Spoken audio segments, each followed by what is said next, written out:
A number of my clients, personal clients, are women around 50, mostly in finance, and they have a different way of looking to collect art.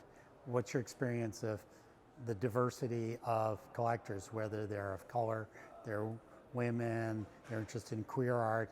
Have you seen a really fundamental change in who's buying contemporary and modern art? I think that when we're seeing new populations come in, whether it be, people of color, women, larger numbers of women, they're buying things that resonate very distinctly to them. So in our Now sale, almost 50% of the artists represented were artists of color.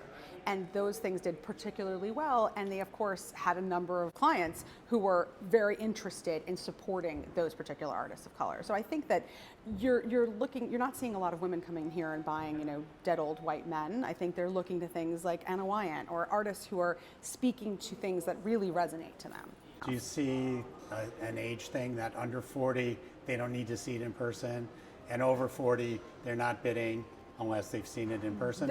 Or does it not work that way? Not necessarily. Is it geographic? Is it by age? Is it by dollar? It has to do a lot with the type of relationship. Seeing it or not seeing it has a lot to do with the type of relationship that a client has with the specialist that they work with, the relationship manager they work with.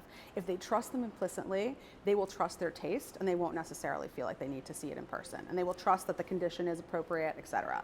Younger people, I don't know that they necessarily have to see things in person, but they're buying different kinds of things. So 20% of the buyers in our sales this season were under 40. So that's an interesting statistic, because you don't usually think of people buying in, high-end art as being young. But the demographics are changing. But the entry point for people used to be prints and then drawings, right, and then paintings. Now the entry point might be, oh, I've never looked at an artwork, I'll buy an Agnes Martin painting for $5 million. For sure. And they're also, the entry point is sneakers or a handbag or, something that's much more of a luxury good. I think the hardest part is that when something's going on, you're talking to a client every day for 6 months, then the sale comes and it's like, bye.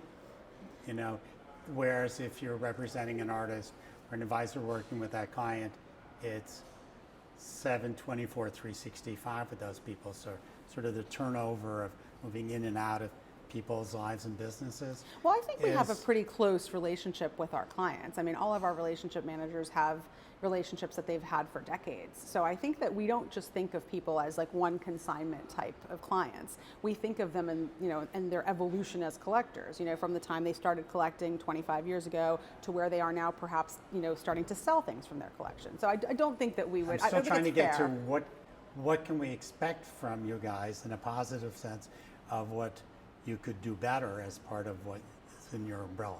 I think one of the things that we could do better, and we're continuing to work on, is this cross-pollination of sales and sale categories. So how do we get a client to think about themselves not just as a collector of impressionist works or contemporary works or watches, but as a collector, period, full stop, who is then open to buying all sorts of different things. And that's one of our big goals, is to try to combine, sales that have different themes that allow you to sort of think of works out of context. A collector of 20th century design may not realize that they would love to buy Chinese furniture because it's the same minimalist aesthetic. We've had collectors who, just by virtue of being introduced to something in an exhibition, by walking through it, have bought things they never dreamed that they would ever want to buy. And I think it's that kind of constant evolution of how do you make someone think beyond what they traditionally buy and just think bigger. I think the challenge, I think you're right, is to see beyond the data.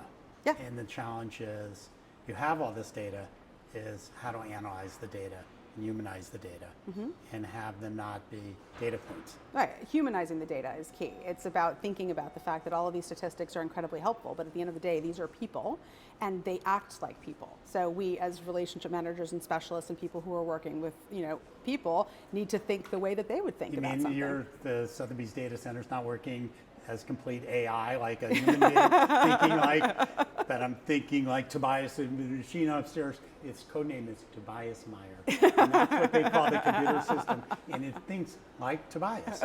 It's got an accent, it's got a vantage point, right? That's the future? No, that is not the future. But we definitely do believe that AI is a helpful tool in our arsenal to be able to crunch that data and better know the humans that are our clients. Tell me more. So we, a number of years ago, bought a company called Thread Genius, And that was a company that was founded by the guys who created the algorithm for Spotify that was, if you like this, then you'd like this. I thought that was artsy. So they ended up creating this wonderful data lake, so to speak, which is essentially a collection of information about all of our clients that allows us to get to know their taste profiles and what they would buy, perhaps based on what they own.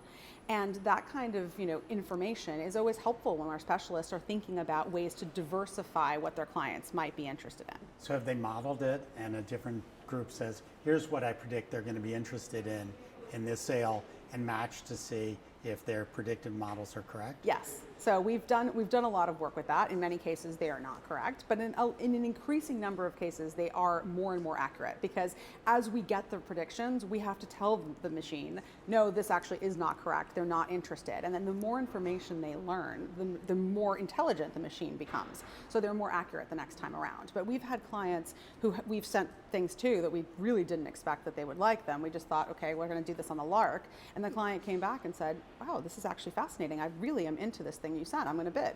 But it's like tracking with sort of a linear regression model, more parameters in to sort of predict where they might go. Exactly. And get the actual data where they went, and then it keeps getting exactly better and better. So eventually, maybe the machines do take over. I hope not. Certainly our specialists hope not. No. But as you were saying, we're trying to do everything and grow. I mean, how big can the pie get? How voracious can the megas be to swallow up everything underneath it? We can be a master of a lot of trades, and I think that we can do a lot of things exceptionally well because our size, our scale, and our resources as an auction house have a really broad reach that a lot of galleries don't have. But it doesn't mean that galleries shouldn't exist and shouldn't be equally playing in this. So what don't you do so well? What could you do better? That's a hard question. I don't know. I think, the things that we do really well are telling stories. We have an exceptional marketing department that allows us to really tell the story of the things that we're selling. I don't know that galleries do that quite as well as we do. I think that we are able to sort of maximize the opportunity of a sale because we're able to really, get into the videos, the catalogs, all of the additional collateral that allows you to kind of live in the moment of that artwork. I don't know that we are necessarily the right place to, be a primary source of sale for an artist's work. Like I wouldn't have a brand new artist come to Sotheby's to try to sell for the first time. I don't think we do that very well.